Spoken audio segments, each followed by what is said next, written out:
Sejam muito bem-vindos ao podcast Direito Ilustrado. Aqui nós temos o objetivo de trazer o direito de uma forma desenhada, de uma forma muito bem explicada, didática, para que todos possam absorver a matéria que a gente vai trazer aqui. Meu nome é Renan Fará, eu sou advogado e eu tenho a honra de receber ilustres convidados, daí também é o motivo de Direito Ilustrado.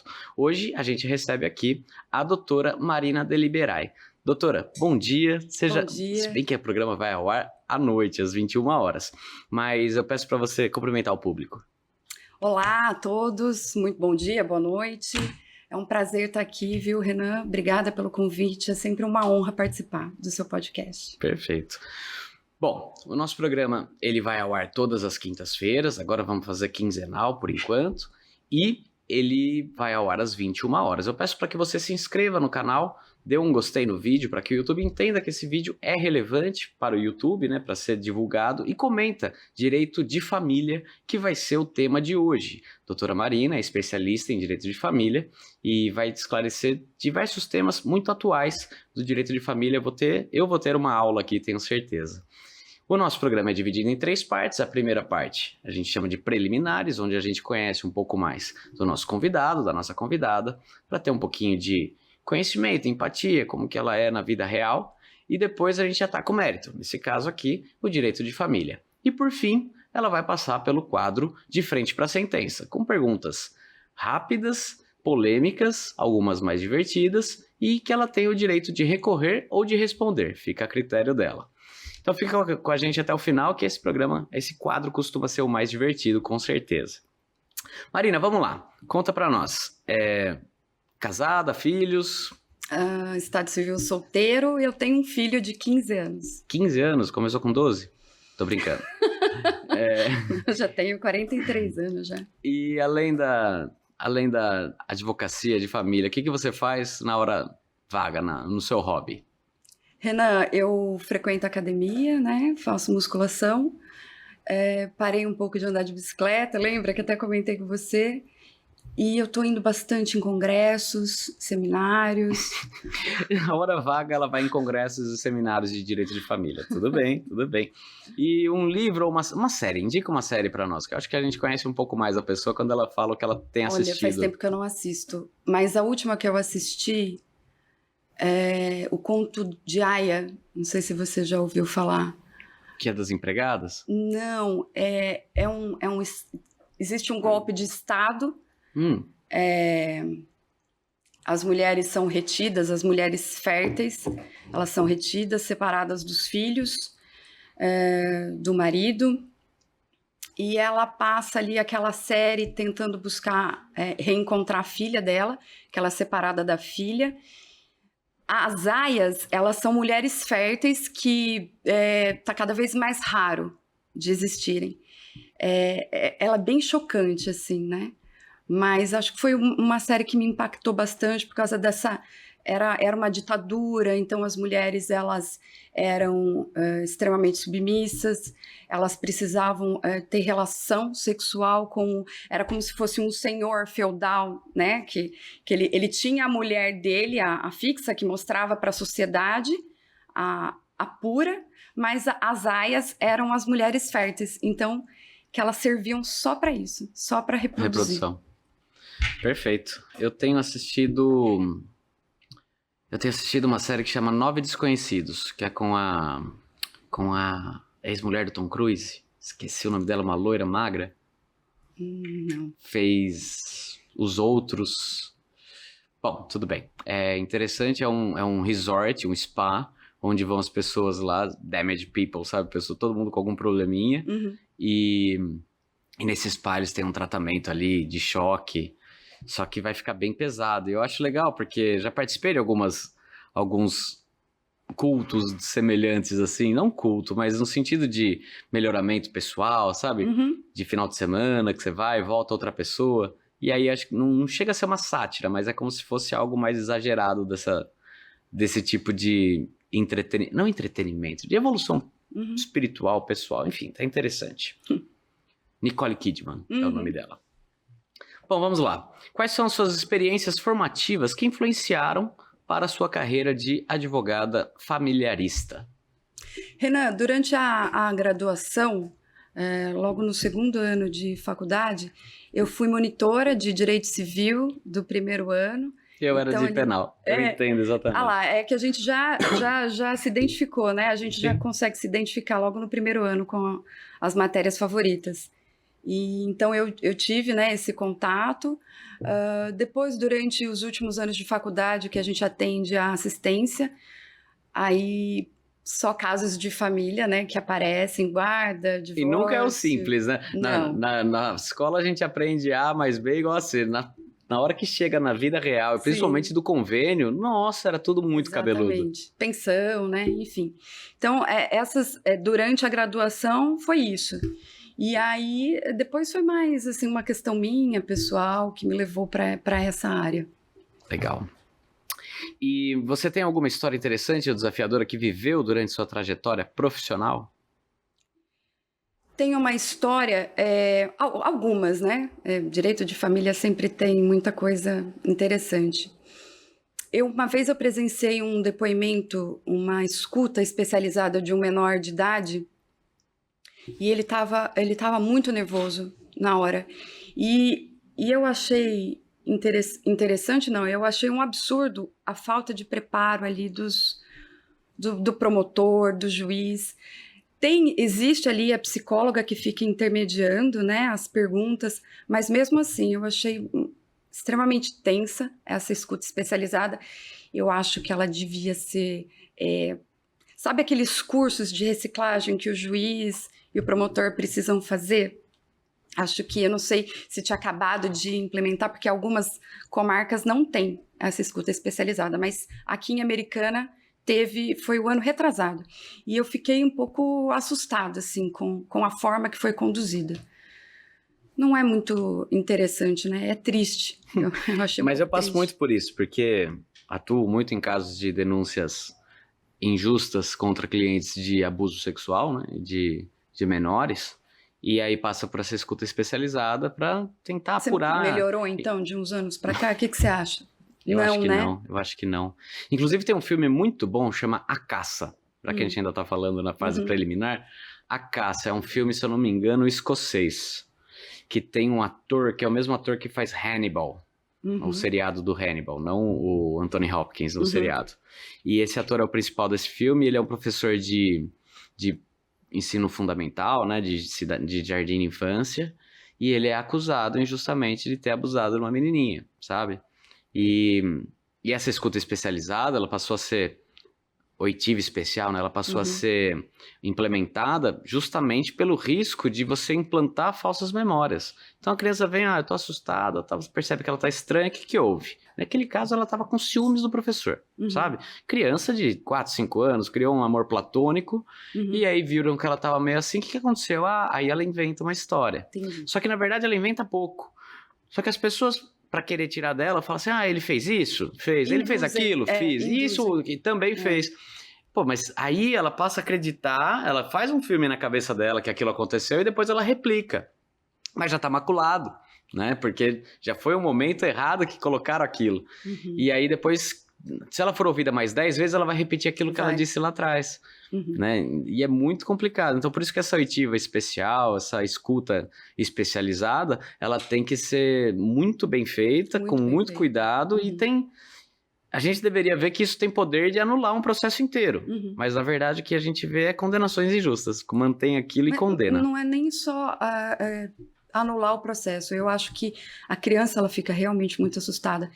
E pode ser um trauma para ela, né? Da forma que ela é questionada, enfim. Também, por lei, nessa parte criminal, a criança tem que ser ouvida uma única vez. E aí, na prática, a gente vê elas serem ouvidas diversas vezes. Olha que coisa. E talvez na cabeça dela, ela fala assim, se um dia eu falei que não aconteceu e estão me chamando mais 5 vezes, então tá na hora de falar que aconteceu para parar de me chamar aqui, porque é horrível, é um ambiente sisudo, é um trauma que vai ficar, vai sair lá na frente com o psicólogo, se sair um dia. Então, é realmente deformativo, né? É isso mesmo. E vamos lá, a última pergunta sobre a questão pessoal é: como você equilibra a sua vida pessoal e profissional, especialmente nessa área tão delicada do direito de família? Terapia. Eu achei que você fosse falar álcool. Não, muita terapia. Renan, a terapia A minha família tira muito sarro de mim, fala tudo para Marina é terapia. Mas é assim, na minha área, lógico, a terapia para mim é um autoconhecimento, mas é para saber lidar mesmo com diversos tipos de relações, né? E como eu lido com emoções, né? É difícil a gente... Absorve, né? Eu não absorvo, isso eu já aprendi, mas muitas vezes eu preciso falar, acolher e falar coisas certas, porque senão eu acabo deixando essa família mais machucada. Porque um divórcio, não importa, ainda que não tenha mais amor, o divórcio ele é sempre muito traumático, principalmente quando você tem crianças envolvidas. Olha, a minha experiência em divórcio, porque divórcio é aquela coisa que, assim, advogado que disser que não faz, eu não acredito, porque sempre vai cair no colo dele um divórcio, normalmente não, eu só abracei os que vieram pra mim consensuais. É consensual? Vamos pôr no papel, todo mundo sai feliz? Se o cara não tá muito feliz, a mulher não tá muito, você vai estar livre, né? Eu lembro de um cara que tava muito triste, que tava fazendo divórcio, ele não tava querendo conceder, mas tava dando o braço a torcer, porque se a mulher não quer mais, não quer mais, não tem jeito. Você vai dar burro em ponta de faca e só vai ter coisa ruim daqui pra frente. Uhum. E podendo terminar até no feminicídio, né? Porque vai acabar se interessando por outra pessoa, ela não tem mais interesse em você e você não vai aceitar e vai dar ruim. Uhum. Divorcia já e evita problema no futuro. Eu ganho muito mais se tiver problema no futuro, mas em todo caso, o divórcio acaba sendo o caminho muito mais inteligente pra matar no ninho um problema que vai crescer. E eu lembro de ter falado pro cara assim, eu juro, e ele depois veio comentar comigo que nessa consulta sentamos os dois e a gente conversou, depois de meses ele veio e falou, Renan, você me falou coisas que me deixaram em paz. Eu fui à terapia dele. Eu falei assim, cara, você tá aí com 45 anos, acho. Não tem filho, tá divorciando dela, né? Tem uma vida já profissional bem construída. Você sabe que você vale ouro no mercado? Eu falei assim pra ele. Você vai estar bem, fica tranquilo. Você vai valer muito aqui, vai ter uma vida legal. Entra no Tinder e se vira. O cara, naquela hora, mudou a chave na cabeça dele. Parece que falta alguém dar um toque, né, chacoalhão, assim. É um acolhimento, né, que eu acho que eles precisam. De certa forma, sim. E aí ele se identificou e deu tudo certo, sabe? Então, divórcio, às vezes, sai os dois felizes, né? Às vezes sai um só, às vezes nenhum dos dois. Mas o que costuma dar ruim, no sentido de, assim, quando faz consensual, né? Uhum. É no sentido, eu não gostei da partilha, como ficou, não gostei disso, aquilo, né? Às vezes, para questão de guarda, visita, pensão. Mas os dois ganham uma liberdade, né? Que liberdade é muito valiosa quando você não tá mais querendo continuar preso, né? Uhum. Continuar preso no casamento. Então, funciona bem. Mas quando fica litigioso, aí eu prefiro mandar para a doutora Marina, porque aí fica realmente uma questão muito mais polêmica e um erro de um advogado aventureiro Exatamente. causa um prejuízo muito grande, né? E um prejuízo irreversível e às vezes você dilapida todo um patrimônio que uma pessoa construiu por querendo resolver logo, querendo passar pro próximo caso e você acaba com a vida, com o patrimônio, com autoestima, com tudo, né? Exatamente.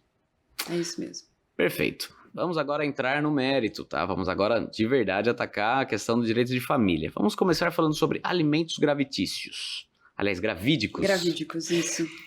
Você pode falar um pouco sobre alimentos gravídicos? O que são e qual a importância desse tipo de pedido? Renan, os alimentos gravídicos são aqueles que a gestante precisa para poder ter ali seu período de gestação da forma mais digna possível. E isso requer o pedido de pensão desses alimentos. Para cobrir, por exemplo, despesas com parto, exames, alguma alimentação, né? Todo pré-natal, enxoval, né? Que muitas vezes a gestante ali, ela fica impossibilitada de arcar com isso sozinha, de forma injusta. Então, ela entra no judiciário, ela não precisa ter uma prova cabal dessa paternidade, até porque o DNA realizado dentro do útero, ele apresenta muito risco para o feto. Então, ela apresenta ali indícios dessa paternidade. Algo que comprove ali que ela viveu um relacionamento amoroso com esse genitor, fotos, conversas de WhatsApp. Nesse caso, embora a conversa de WhatsApp fique ali, né, serve ou não serve, nesse caso serve muito como prova. fotos, e aí o juiz vai arbitrar ali um valor para que essa gestante tenha esse período bacana, né, assistida.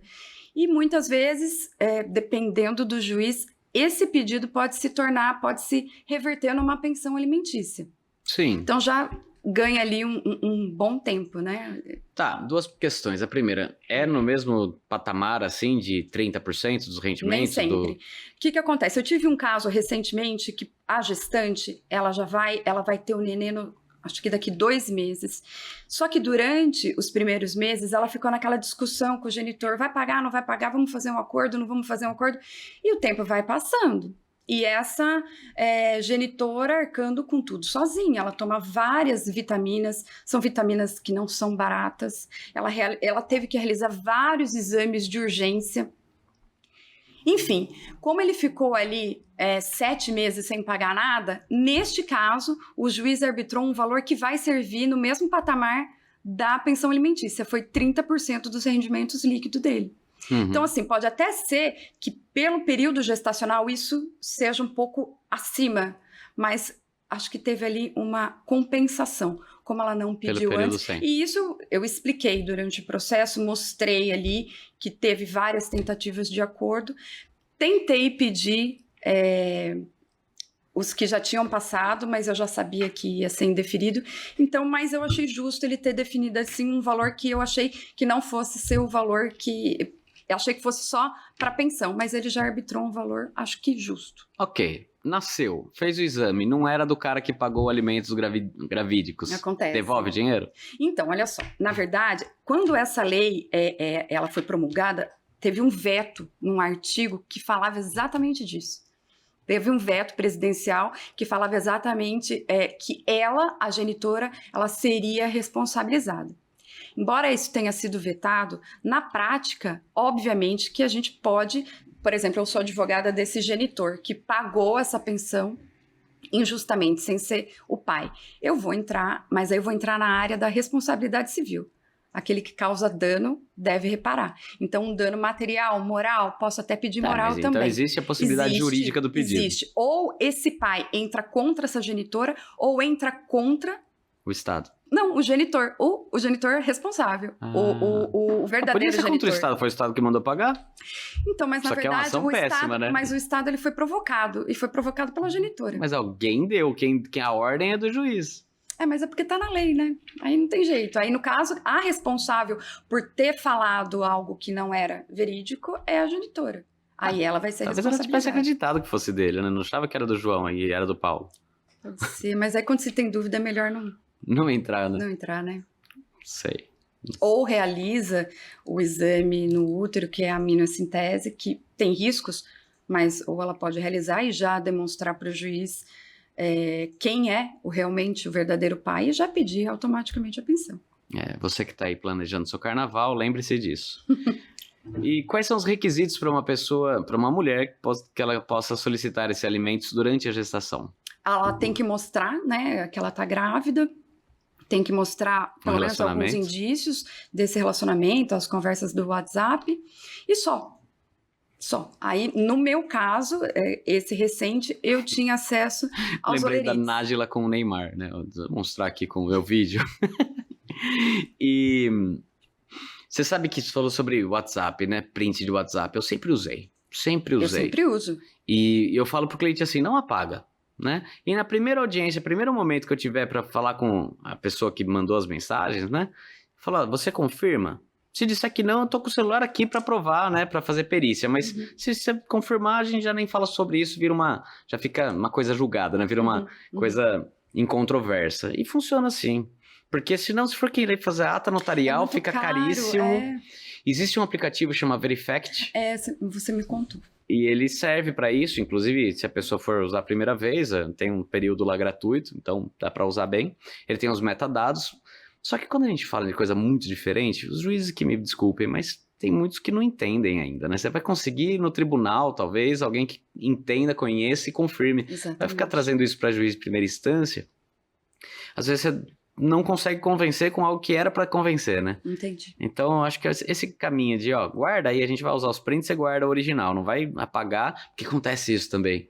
Acontece muito, o cliente manda os prints, aí você fala, cadê a conversa inteira? Eu apaguei, doutor, porque eu não conseguia suportar ver aquela conversa no celular. Ai, meu Deus. Já aconteceu. Principalmente na parte criminal. Você fala, poxa, mas agora você perdeu a origem, né? Se um dia der um problema, a gente tá lascado. Mas enfim, nunca teve também casos da pessoa contestar a veracidade. Eu já contestei. E aí a pessoa Eu contesto sempre. mas nunca teve do outro lado.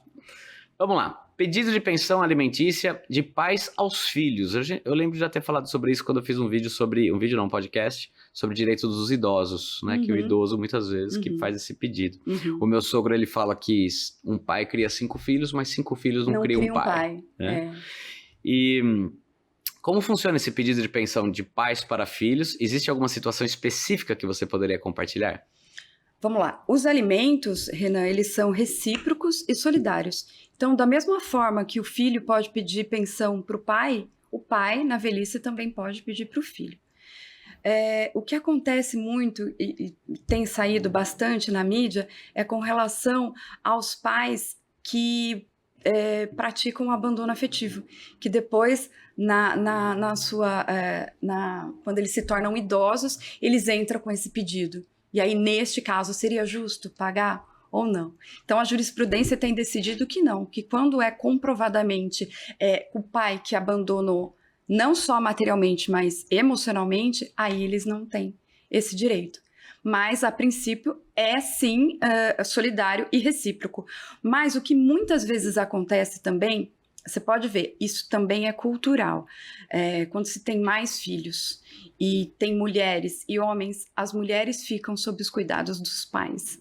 Né? Muitas vezes elas não têm uma vida pessoal, ou têm casamento e filhos, e mesmo assim levam os pais para morarem.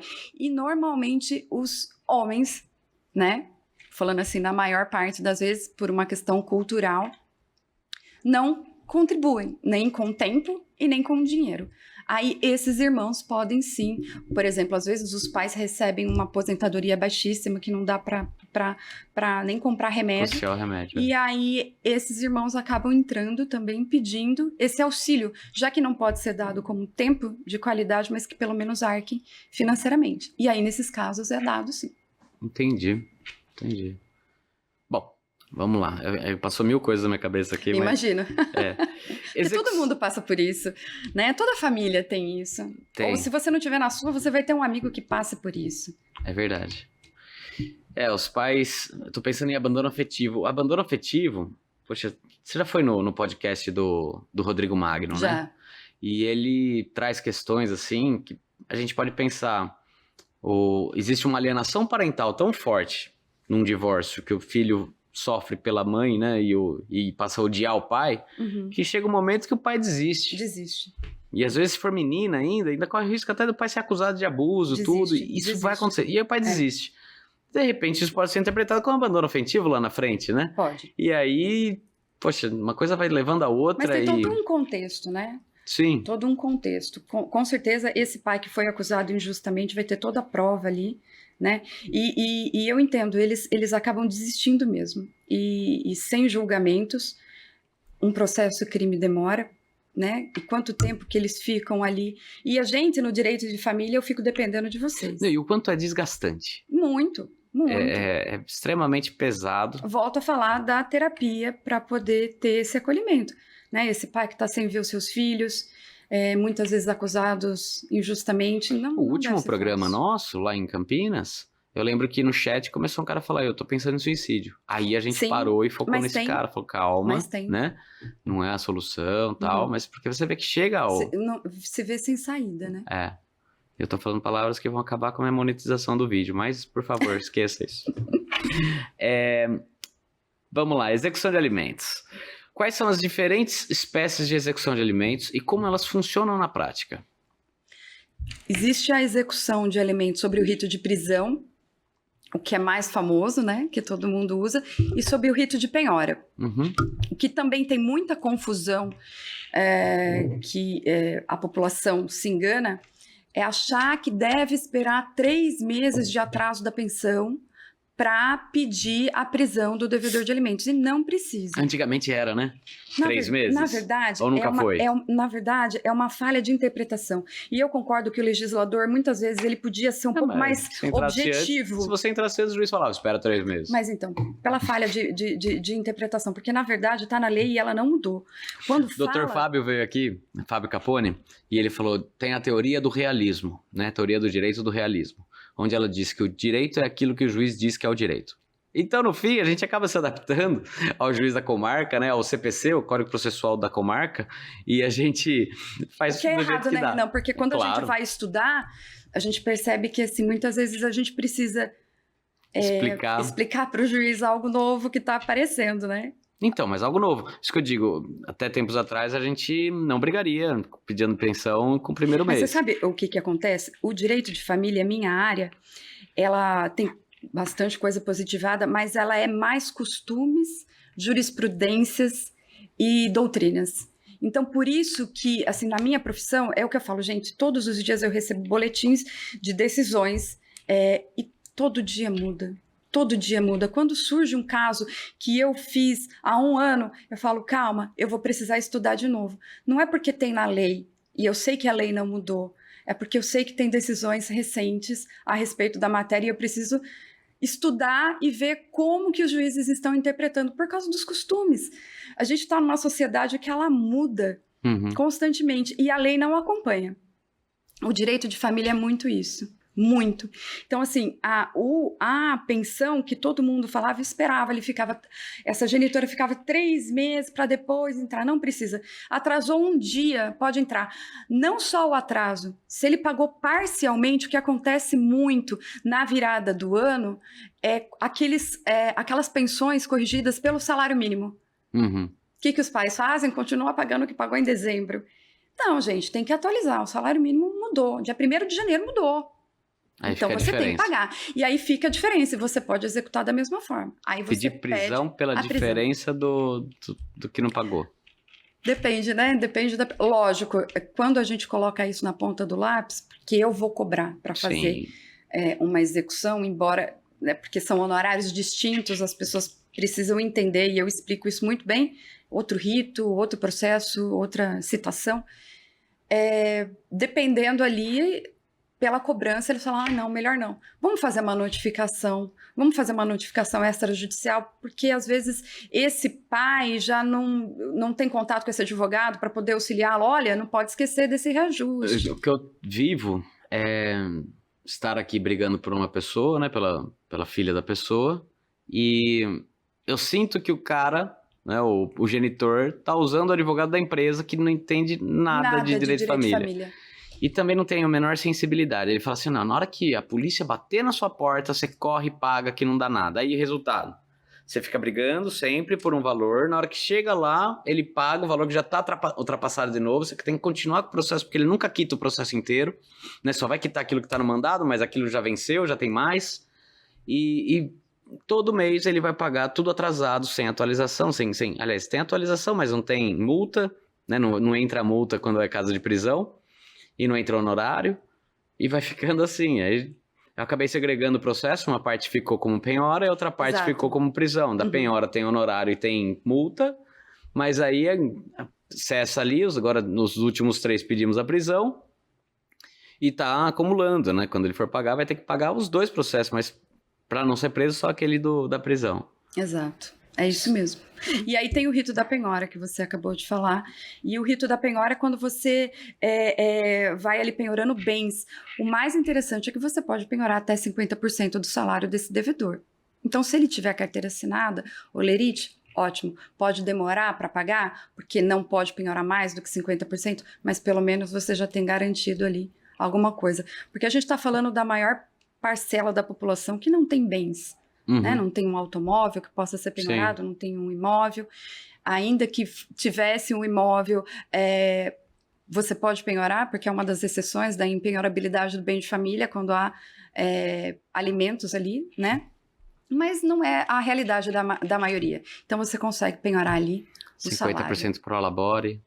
Também, se ele for empresário, exatamente. Certo. Interessante. E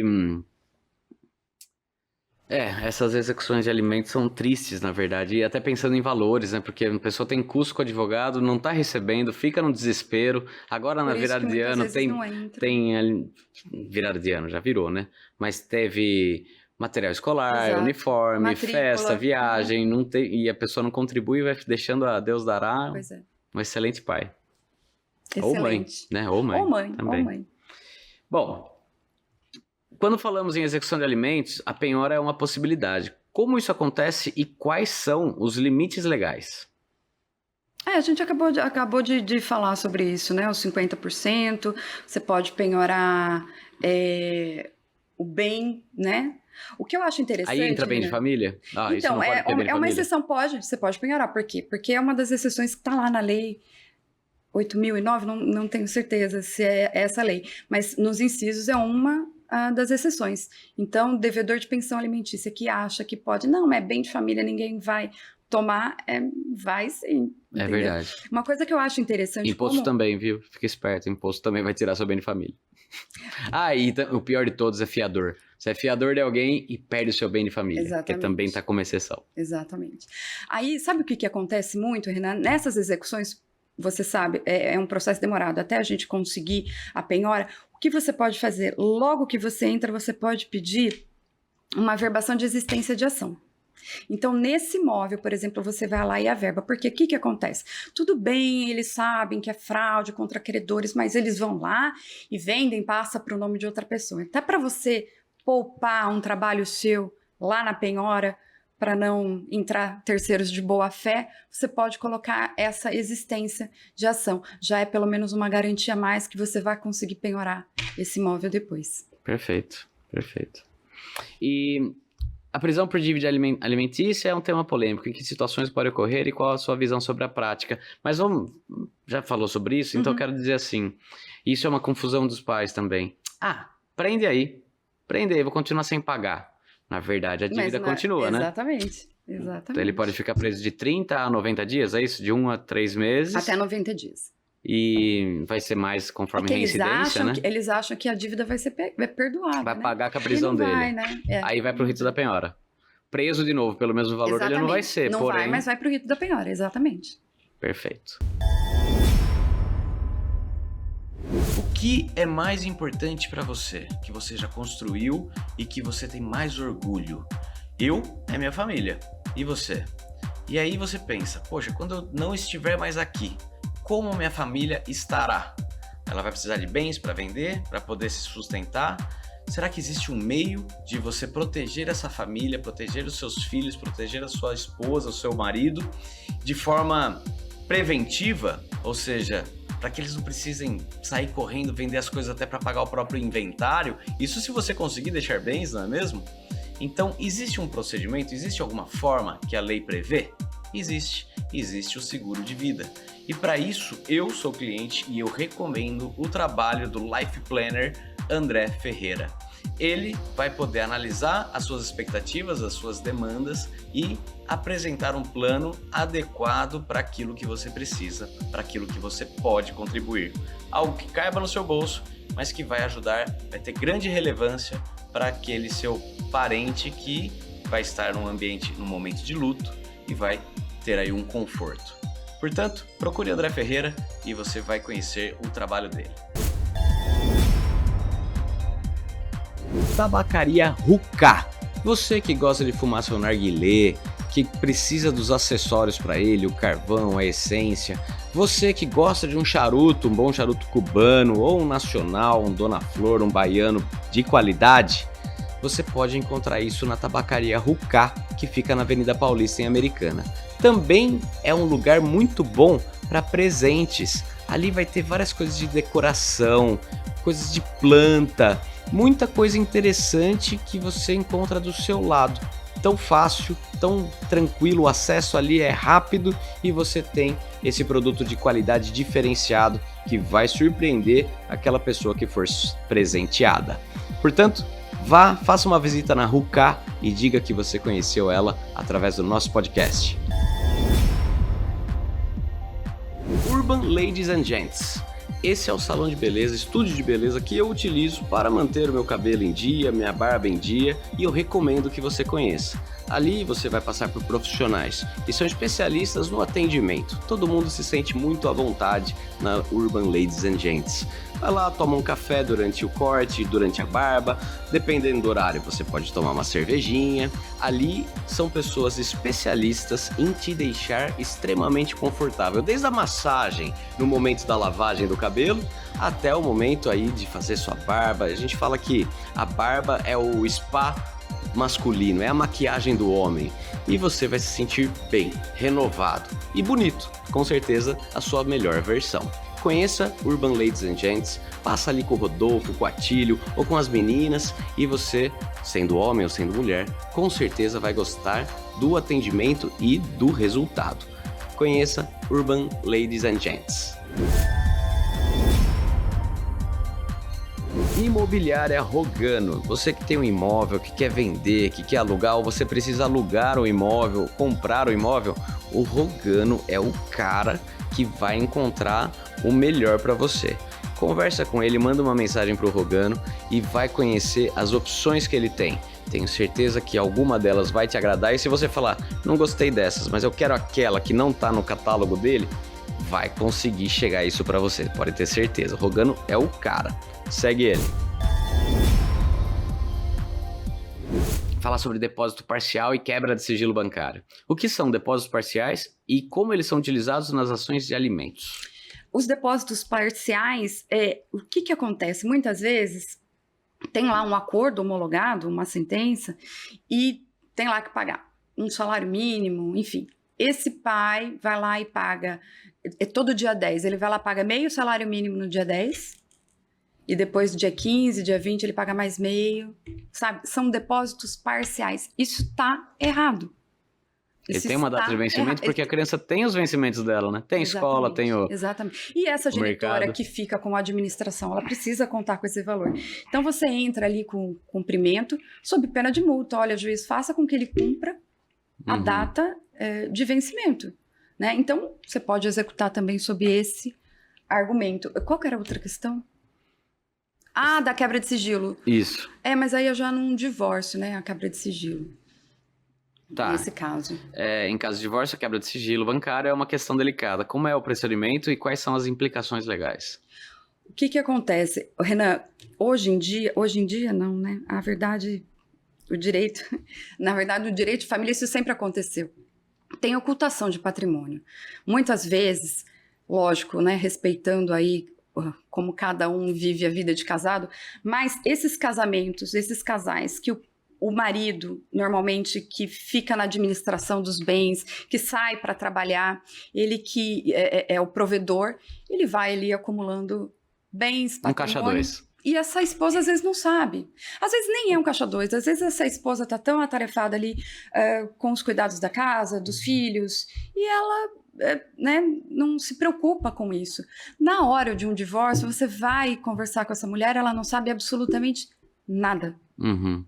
Olha, eu sei o quanto a gente gastava no mercado, eu sei que pagava inglês das crianças. E às vezes tem até uma imagem distorcida, ele ganha uns 100 mil reais por mês. Pode até ser distorcida. Às vezes esse pai dá seus pulos. Tá numa pulos. dívida enorme para pagar mês a mês. Pois é, mas num divórcio é difícil ter esse tipo de consenso e acreditar um no outro. Então, quando não se tem noção desse patrimônio, porque não tem matrículas, imóveis no nome, automóveis, empresa, aí a gente faz essa quebra de sigilo, que na verdade antigamente ela já era um pouco mais difícil, mas hoje em dia toda ação de divórcio a gente consegue a quebra de sigilo bancário e fiscal. Tá. Eu pensei numa questão, mas eu vou jogar ela pro último quadro, que aí você tem o direito de recorrer, tá bom? Tá. Pagamento de aluguel ao ex-cônjuge. No contexto da copropriedade, como funciona o pagamento de aluguel ao ex-cônjuge? Quais são os direitos e deveres de cada parte? Eu vou dar um exemplo que eu acho que é o que mais acontece. Muitos casais compram imóveis financiados, certo? Durante a constância da união ou durante a constância do casamento. Na hora que eles vão se separar, muitas vezes esse financiamento ainda tá correndo, existe ali um saldo devedor e um fica na posse do imóvel. Mas e o outro que tem que sair? E isso independe, tá? Não tô falando nem da mulher e nem do homem, é aquele que sai. Normalmente é o homem que sai, porque se tem filhos, nossa, fica aqui porque já tá tudo certo e tal, a criança já tá acostumada. Esse genitor que sai, esse cônjuge que sai, ele tem direito de receber aluguel. Só que assim, a gente não pode esquecer que assim, do mesmo jeito, a dívida do imóvel, se eles financiaram juntos, também está com ele. Então assim, um exemplo mais básico que eu acho que as pessoas podem visualizar, eles se separaram, o que vai acontecer nessa partilha? Vai ficar 50% para cada um, pelo menos as expectativas de direito, porque ainda está no nome do banco, né? Existe aquela alienação fiduciária, ele só tem a posse direta, vai ficar repartido no nome dos dois, a dívida também nos dois, só que essa que ficou na posse do imóvel vai ter que pagar. O que acontece muito? É feita uma compensação ali, né? Se eles tinham outros bens, aquilo que ela devia de aluguel, eles vão lá e descontam do automóvel que ficou na posse dele. Normalmente é isso que acontece, mas o que é importante saberem é isso. Tem que pagar aluguel. Se o imóvel pertencia aos dois, tem que pagar aluguel. Exceto se esse imóvel já pertencer a um deles antes e não for o regime da comunhão universal, parcial, né, que é depois do casamento, aí tudo bem, aí ele pode ficar tranquilamente, não vai precisar pagar aluguel. Ou pode cobrar o valor inteiro. Agora, o que a gente vê a lambança é, então tá, você me paga metade do aluguel, mas eu tenho que te pagar a pensão para os nossos filhos, vamos fazer uma compensação e lau. Exatamente. E poderia, porque um dá R$1.000 para esse e esse me dá 1.000 de volta. Mas tem que ter essa troca. Então, na prática, é isso que acaba, assim, os casais que não procuram um advogado. Olha, mas tá tudo em paz, a nossa separação tá ótima, a gente tá... sou amigo, sou amiga, tá. Mas... Até um arrumar outro namorado, eu acho. Exatamente. É aí que degringola. Aliás, quando os dois arrumam, aí fica bom, ou faltar dinheiro e a pessoa que deve a pensão, que pode ser o homem ou a mulher, chega, olha, esse mês eu tive um imprevisto, eu não vou conseguir te depositar a pensão. Aí já começa aquela briga, aí eles olham e falam assim, poxa, por que eu não homologuei, por que eu não procurei? Porque até mesmo, Renan, nos divórcios consensuais, procure um especialista de família. Por quê? Porque essas questões que muitas vezes aquele que não é especializado, ele não vai ter, lógico, porque ele está acostumado com outras coisas. O especialista, ele já consegue visualizar esse divórcio depois de 10 anos. Tudo que vai acontecer, o que vai acontecer com os filhos, com o emocional deles, o que a mulher vai ficar brava, o que o homem vai ficar bravo. Então a gente já consegue fazer um acordo muito bem detalhado, buscando todo esse tipo de conflito que vai surgir. Inclusive esse. Eu vejo, às vezes a gente é chamado de advogado do diabo, porque a pessoa vai casar e você fala assim, qual que é o regime de casamento para pensar no divórcio? Pô, mas você tá casando, eu sei, mas pode virar um divórcio, e a gente tem que saber desde já como vai ser. Tem que já imaginar se tudo der errado. Isso acontece muito, não em casamento, mas em casos de união, o pessoal se junta ali para fazer uma empresa. Tá, então vamos fazer um contrato social, como que vai ficar a cota de cada um. Ali parece ser algo mais maduro de se imaginar, né? Quando você tá montando uma empresa, mas casamento é a mesma coisa. Mas é porque uma sociedade. É um contrato. Exatamente, mas é porque é cultural, né? A gente tem esse... É que eu sou advogada, você também, nós somos mais práticos. Mas quando são pessoas leigas, eles acham, nossa, mas ele vai achar que... Contrata um advogado, o advogado conversa com vocês e tá tudo bem, entendeu? Exatamente, exato. Vai gastar uma consulta. Exatamente, não é falta de amor, gente. É pensar que o dia de amanhã a gente não sabe. Os relacionamentos hoje em dia, eles estão mais líquidos, né? Hoje em dia você casa, você separa... Enfim, não é mais como antigamente, né? Que ficavam ali casados mesmo sem amor, mesmo sem respeito, para a sociedade ver. Hoje em dia não é mais assim. Então, o que mais acontece... veja o ranking de divórcios da pandemia para cá. Ainda mais agora que você pode fazer o divórcio direto no cartório. Então, assim, a gente tem que lidar com a realidade, né? É verdade, é verdade. Eu dei uma consulta semana passada sobre essa questão de alimentos, que a pessoa falou, doutor, eu... recebo 30% do marido, né, de pensão pro meu filho, e eu fiz um empréstimo com ele. Com a e pensão? Ele fez um empréstimo. A pessoa fez um empréstimo com ex-cônjuge. Me empresta 50 mil, eu te pago 1.000 por mês. No nome dela. 50 vezes, Aqueles empréstimos que só a mãe ou ex, né, enfim. Entendi. Mas foi um empréstimo bom. O que ele fez? Desconto da pensão. Então a pensão que era, sei lá, 1,5, ele paga só meio, Tá vendo? porque ele tem 1.000 para receber. E ela Ela pode falou, entrar eu com sei que ele execução. tá na minha mão. Eu falei, pior que tá. Exatamente. Pior é que tá. Vamos lá. Alimentos compensatórios.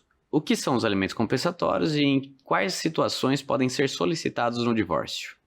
Você sabe que teve um caso recente, né? Os alimentos compensatórios, eles já são antigos, mas começa a sair na mídia quando alguém famoso aparece aí sendo condenado a pagar alimentos compensatórios. Pode falar nome de famoso? O caso da Ana Hickman, embora eu tenha uma opinião pessoal a respeito disso, eu não concordo com esse tipo de alimentos, no caso dela, porque teve violência doméstica. Mas vamos pensar Vai pela que, decisão. né, que teve os alimentos compensatórios.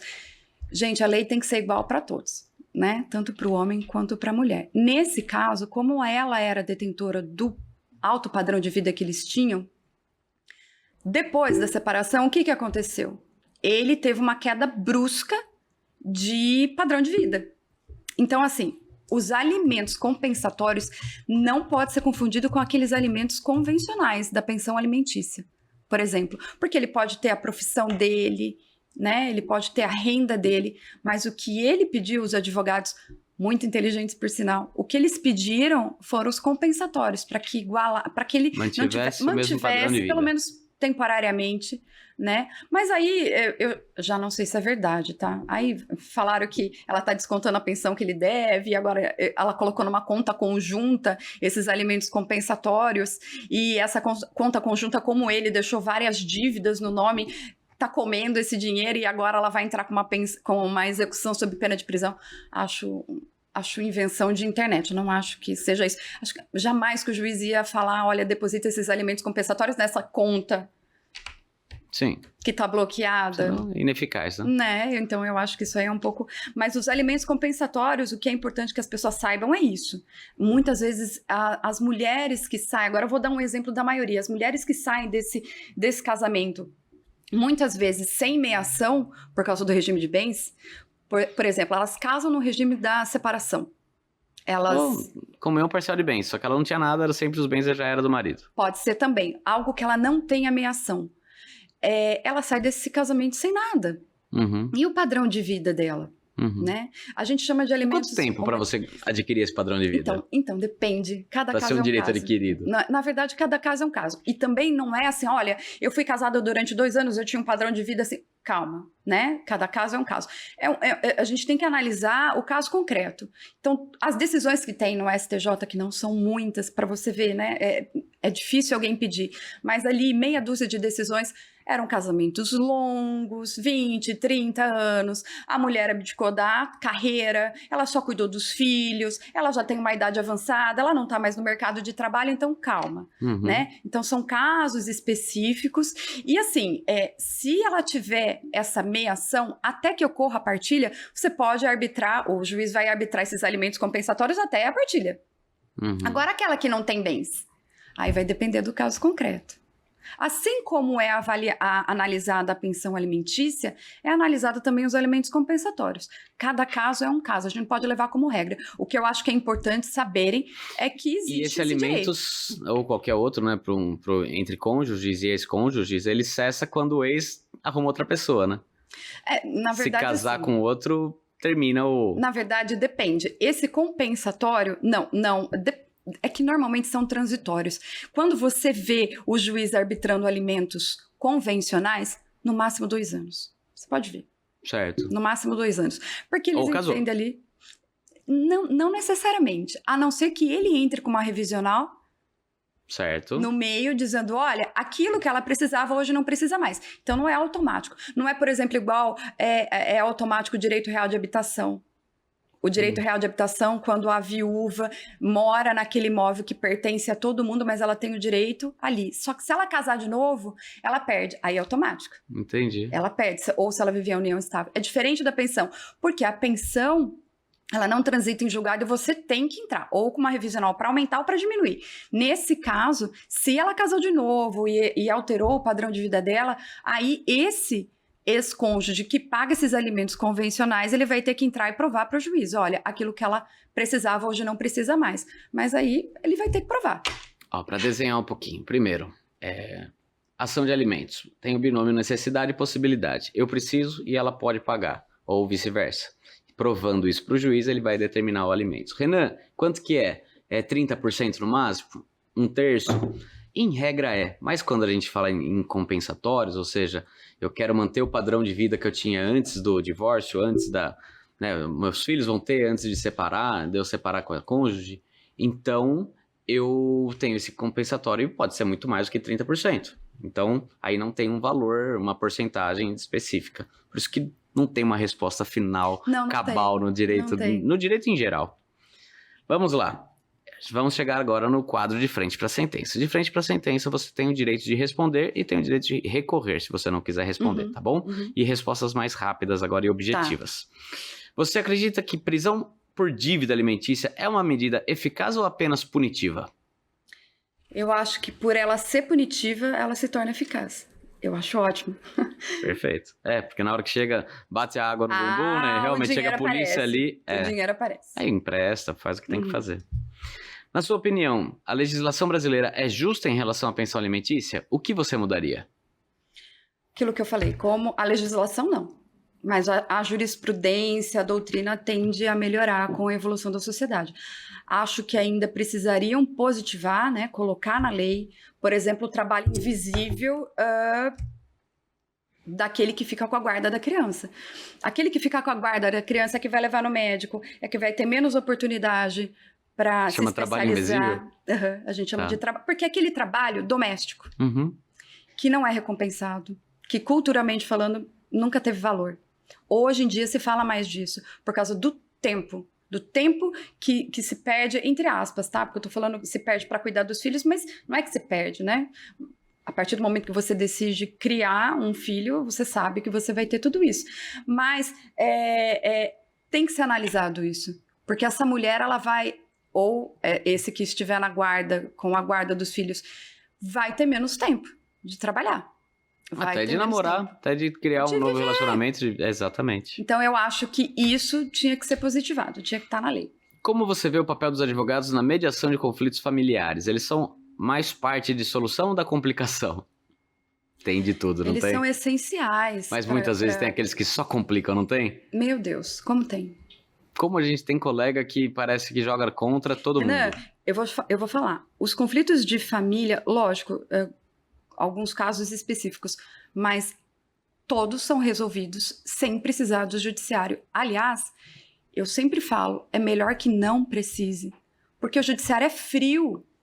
Aquilo que eu te falei sobre a terapia, sobre acolher, sobre tentar ver o lado dos... É o advogado que é a peça principal. Se o advogado não tiver inserido nessas dores familiares, ele não vai conseguir auxiliar. Porque tem que ceder dos dois lados. E quando a gente chega no judiciário, é copia e cola. Perfeito. Principalmente em primeira instância. Quando chega no tribunal, ainda você vê um pouco mais de peguei o relator, pega e lê realmente. Mas é muito frio. Eu não acho que, se as pessoas tivessem consciência, auxiliados por esses advogados bons e conscientes, eu acho que não demandariam tantas questões judiciais no direito de família. As questões que eu fui agregando aqui. A primeira é sobre partilha e sobre esconder os bens. Como funciona quando o marido coloca tudo dentro de uma holding e coloca no nome dele, do pai e do irmão dele? Aí a mulher sabe que eles tinham uma empresa, que sempre tiveram, mas agora ela não tem mais acesso. Renan, sabe o que está acontecendo? Eu fui num congresso na semana passada sobre planejamento sucessório, voltado para o agronegócio, mas serve para tudo. O que está acontecendo hoje? Gente, os advogados, eles estão usando de artifícios jurídicos que vieram para ajudar, para economizar imposto, para fazer um planejamento e não pagar ITCMD, que pode ser que altere para 8% aqui no estado de São Paulo, de 4% vá para 8%. Então, assim, é para ajudar. Mas o que acontece? Eles usam isso para fraudar. Então, um planejamento sucessório, a holding familiar, gente, ela é anulável. Não adianta você fazer isso para querer esconder patrimônio. Porque a gente consegue anular isso, é só comprovar esse dolo, esse intuito de querer fraudar, e aí é anulável. E se joga o dinheiro para uma previdência privada? Então, mas a previdência privada, num divórcio, ela é comunicável. Você sabia disso? Não. Assim como o FGTS também é. Por exemplo, esse caso que eu falei, que ela foi condenada a pagar para o ex-marido o aluguel, ela tinha usado o FGTS. Só que o FGTS, ela tinha conseguido ali esse FGTS quando ela ainda só namorava. Então, esse valor, ele foi abatido. Então, aquilo que ela tinha que pagar proporcionalmente. Então, assim, loteria, prêmio de loteria é comunicável. Né? Então, assim, hoje em dia, por isso que eu acho importante, vão casar, vocês vão fazer um contrato. Procurem um advogado para entender todos os regimes de bens, tudo que você pode fazer. Você pode até ter híbrido, regime de bens híbridos. Você pode até determinada fase ser união estável, união estável não, parcial de bens, e depois de determinada época não. Você pode tirar aquela empresa que pertence à família e os outros bens comunicar. Então, dá para ser feito muita coisa. Mas tem que procurar um advogado. Especialista. Dano moral em caso de infidelidade. Não dá. Dificilmente dá. Esse é o campo da responsabilidade civil, o dano moral. Qualquer questão relacionada à família que entre no judiciário pedindo dano moral, dificilmente você vai conseguir. Alienação parental, traição, exceto se essa alienação parental for assim, escancarada, que não chega a ser nem um dano moral, chega a ser um dano existencial, que a pessoa não consegue trabalhar, não consegue se relacionar, ela não sai de uma cama, esse jovem que foi abandonado, enfim, acontece, né? Exceto nesses casos mais graves, aí uma alienação parental, falou mal, o que acontece? No direito de família existe muito essa picuinha. Então chega no judiciário, nossa, tudo farinha do mesmo saco. Às vezes não é. O que eu vejo a mulher é traída, isso acontece, mas o marido, quando traía ela, fazia isso no sigilo. Aí quando ela é traída, ela expõe pra todos que ela estava sendo traída. Aí ela perde dano moral mesmo. Quem expôs foi você. Entende? Concordo, é errado, ninguém merece passar por isso. Mas, no fim, a exposição, quem proporcionou foi a pessoa que foi traída. Aí não cabe a ela pedir dano moral. Mesmo que a exposição tivesse sido ele, essa exposição ela tem que ser escancarada para ter ali o dano moral. Eu tive um caso, muitos anos atrás, que foi muito interessante. O meu cliente me procurou porque ele tinha espalhado nudes da namorada dele, da mulher dele. Ele não chegou a casar, mas estava aqui em união estável. Aí chegou desse jeito. Falei, calma, não foi bem assim, vou te explicar. Verdade, olha só. O que aconteceu? Ele mudou do sul pra cá e morava com ela aqui. Aí eles abriram uma empresa juntos, trabalhavam aqui. Eles se conheceram pela internet, veio e deu super certo e tal. Bom, lindo. Aí, todo mundo que ele conhecia era relacionamento dela. Ele deixou toda a família e amigos lá longe, né? E veio morar aqui. Então, todo mundo ele conhecia por ela. E ele pegava no pé do filho dela, porque o menino passava o dia inteiro só na TV e tal, e no computador, tela, e ele pegava no pé dele. Ponto.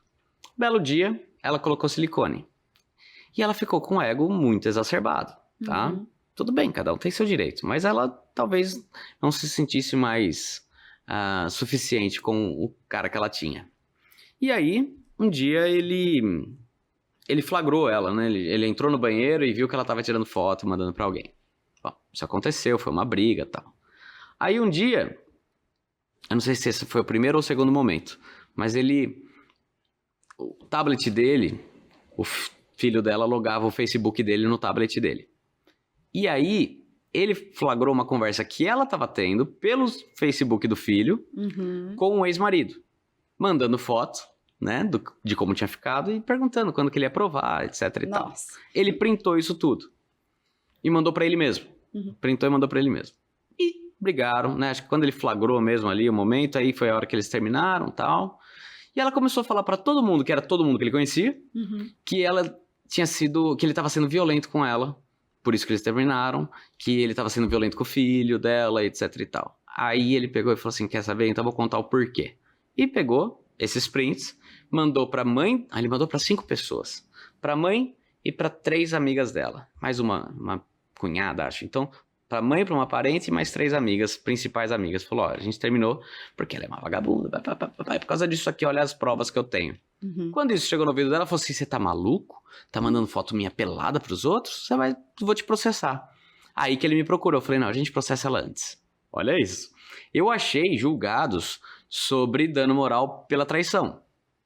Talvez ultrapassados, talvez do Rio Grande do Sul, que tem tudo diferente, mas eu achei esses julgados. A gente entrou com dano moral. Falei, excelência, aconteceu isso, o cara abandonou a vida toda dele pra vir pra cá, aí ele é pego, ele é traído e eu tenho a prova da traição e tal, e pedi dano moral. Foi desse jeito. Na primeira instância deu e no Juizado, tribunal? no JEC. Ah, tá. Aí a menina veio e falou assim, doutor, mas... Eu falei, olha, ele vai ganhar um dano moral aqui. E aí, eu meio que antecipei, entendeu? Já trouxe o problema pro juiz. Eu lembro de eu juntando, foi a primeira vez que eu juntei fotos de mulher pelada no processo, como peça sigilosa, né? E tá lá até hoje, mas enfim. Aí, teve uma audiência de conciliação, fizemos um acordo e morreu, entendi. sabe? Entendi. Acho que ela ainda pagou pra ele R$1.000 que eu cobrei. Falei, mas ele vai ter que ser ressarcido pelo valor que ele gastou comigo. Gastou mais, mas pagou R$1.000. E ele ganhou esses 1.000 e matou. E ela também tinha que dizer que não ia processar ele de forma alguma. A gente não pode falar isso, quero que põe no papel. Se processar, depois eu tenho algo escrito aqui e vai ser bom pra mim. E deu certo. Então, no fim, a gente fez um acordo na primeira audiência. Olha só. Né? Então, no fundo, melhor defesa é o ataque, foi o que eu falei pra eles. Você realmente fez algo errado, mas ao mesmo tempo, quem se expôs foi ela. Quem transmitiu a foto foi ela. É que ele pegou isso que ela estava numa conversa particular e transmitiu pra outros, mas partiu dela o primeiro erro, entende? É que ele acabou transmitindo só pra família, é isso? Só que, é aí que vem a parte linda, né? Isso circulou, caiu no grupo da academia de CrossFit e não sei o que lá. Só que não foi ele que mandou. Foi talvez ela mesma, entende? Pra olha o que ele tá fazendo comigo e coisa e tal. Entendi. Então, aí de novo, quem foi? Ele tinha prova de que ele só mandou pra 5 pessoas. E se isso passou daquilo, ó, foi alguma amiga sua mãe, alguém passou pra outra. Entendi. Que louco, né? Nudes. Acontece. Fica muito esperto com esse assunto. Vamos lá. Última fase aqui das perguntas. Se você... Não, essa aqui você já tinha dito que não quer. Qual foi a situação mais inusitada que você já presenciou em um tribunal? Desculpa, mas é que eu não queria dar... Do personagem de filme. Não, Agora então, você quer? Não, até comentei. É porque esse fim de semana eu assisti a Fernanda Montenegro. Ah, é verdade. Então vamos lá. Se você pudesse ser um personagem de filme ou série que trabalha com direitos de família, quem você escolheria e por quê? Então, embora ela não trabalhe com direito de família, no filme, o que acontece? Só contar porque você disse que não assistiu. Ela foi casada com um deputado. Fala o nome do filme. E eu ainda estou aqui. Esqueci, desculpa. Ele era um deputado. Bom, na ditadura ele foi preso e nunca mais ela viu esse marido. Isso foi na década de 70. Essa mãe com 5 crianças, sozinha no Rio de Janeiro, ela se vê ali perdida, sem dinheiro, nada. Ela volta, porque a família dela é de São Paulo, ela volta para São Paulo e ela começa a cursar o curso de Direito. Ela se forma com 47 anos. E ela, durante 25 anos, ela tenta a certidão de óbito do marido, porque até hoje, né, não encontraram. Foi um dos mortos na ditadura que não restou nada, só a certidão de óbito. E aí ela consegue essa certidão de óbito como advogada, e ela foi uma das primeiras a se especializar em direito indígena no Brasil. Então ela era uma advogada que defendia ali os mais vulneráveis, direitos humanos. E eu, por coincidência, eu assisti esse filme nesse fim de semana. Achei fantástica a história dela. E depois eu fui ler mais. Porque no filme passa muito rapidamente, né? Então veja, na faculdade tem uma briga entre os alunos. Penal é melhor do que civil. Você vê que ela era monitora de direito civil e eu de direito penal. E ela teve que penar, pesquisar para achar um filme que falasse sobre uma advogada de direito de família. Pois é. Se você quiser, eu posso falar 10 de advogado de direito penal. Exatamente, porque... É mais apaixonante. Não, mas é porque é mais emocionante. As pessoas não se interessam muito por direito de família porque são dores. Mas ao mesmo tempo também trabalha com liberdade, assim como o direito penal. Vamos lá. Qual a situação mais inusitada que você já presenciou em um tribunal?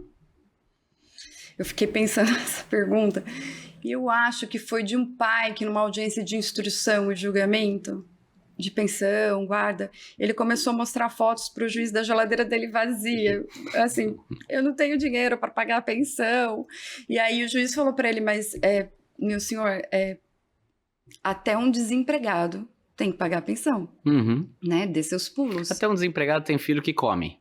Exatamente. E acho que foi isso. Teve uma vez de um pai também extremamente nervoso, porque ele estava sendo acusado injustamente de abuso sexual, e eu estava defendendo a genitora, pedindo pensão, guarda, aquilo que a lei, né? Eu não estava defendendo ela como acusadora. Eu estava ali com outro papel. E ele estava muito nervoso, muito machucado emocionalmente. E ela se atrasou para a audiência. E ele começou a falar que era tudo mentira, que não tinha quebrado o carro. E ele começou a ser muito grosseiro comigo. Eu tive que pedir para o juiz retirar da audiência, porque ele estava muito exaltado. Entendi. Mas foram essas. Se você tivesse que criar uma lei bizarra relacionada a divórcios, qual seria? Bem estranha. Na verdade, eu acho que antigamente era bizarra. Antigamente a gente procurava quem era o culpado pela separação, aquele que traía era o culpado. Não tinha o divórcio direto, como tem hoje. Abandono do lar. Exato. Então você vê como as questões E ainda de tá na cabeça família... das pessoas. Primeiro que as pessoas ainda acham que tem culpa no divórcio. Então, porque é cultural, Renan. É isso que eu tô te falando. E ainda acham que, se eu for embora eu vou perder os bens. Tá na cabeça das pessoas. Calma, porque tem o abandono usucapião familiar, que ele pode abandonar assim e perder a minha ação. Mas então, quanto tempo pra se abandonar e 2 perder isso? 2 anos. Então, assim, mas é difícil que isso... Assim, e não é, né? E não é. Mas tem a possibilidade, sim, de perder a minha ação dele se ele sair, não voltar, não demonstrar ali algo, opa, eu tô por aqui. Não é porque eu saí 15, 20 dias para aparecer e vou voltar. Não, ele some mesmo. Por isso que dá um prazo de 2 anos. O famoso cara que vai comprar o cigarro. Mas é isso mesmo. Exatamente. Marina, vamos lá, vamos para despedir, porque foi muito bom o programa, muito divertido. Peço para você se despedir do público. Vamos lá, eu adorei participar, sempre gosto de participar do seu podcast. Eu espero sinceramente trazer meus conhecimentos aqui para que as pessoas se sensibilizem na hora de um divórcio, pensar muitas vezes antes de demandar questões judiciais. Tenta ter ali uma escolha com o seu advogado, tenta perceber se ele não está com muito sangue nos olhos.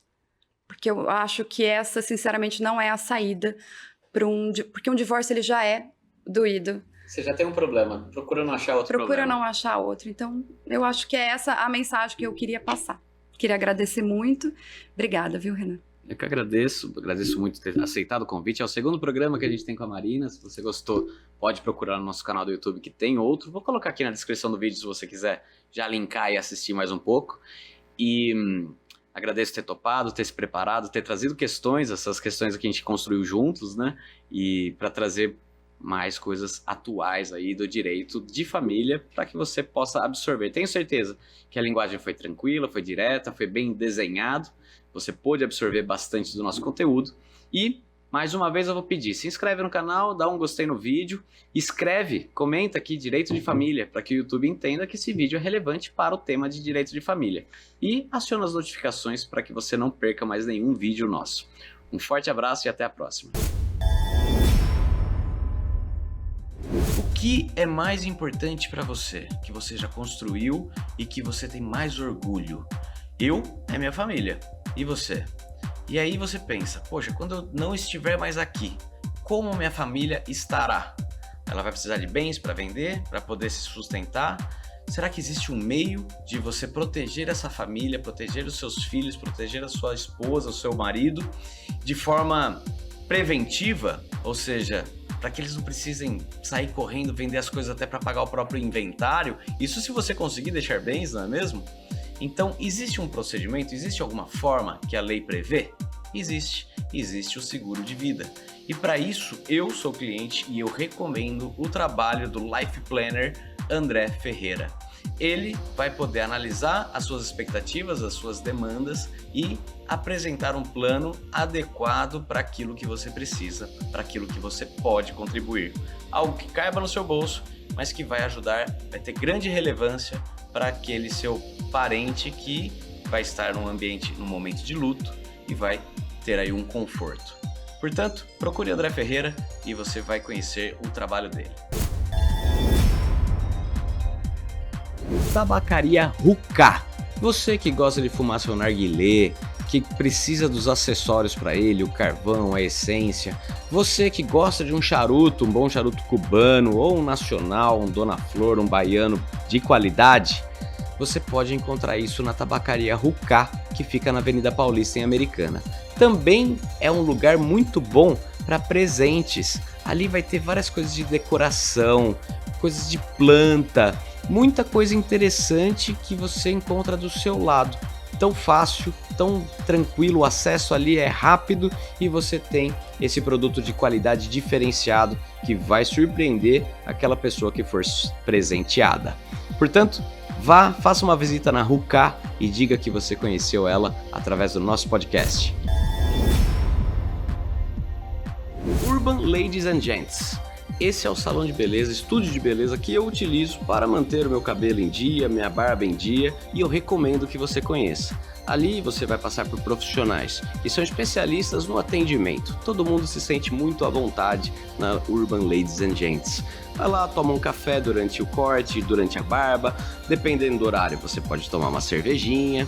Ali são pessoas especialistas em te deixar extremamente confortável, desde a massagem no momento da lavagem do cabelo até o momento aí de fazer sua barba. A gente fala que a barba é o spa masculino, é a maquiagem do homem, e você vai se sentir bem, renovado e bonito, com certeza a sua melhor versão.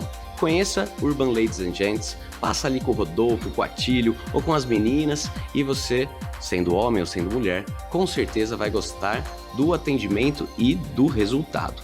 Conheça Urban Ladies and Gents.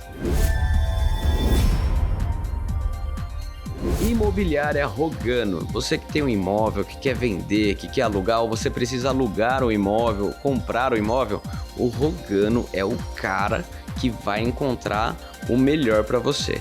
Conversa com ele, manda uma mensagem para o Rogano e vai conhecer as opções que ele tem. Tenho certeza que alguma delas vai te agradar, e se você falar, não gostei dessas, mas eu quero aquela que não está no catálogo dele, vai conseguir chegar isso para você, pode ter certeza. O Rogano é o cara. Segue ele.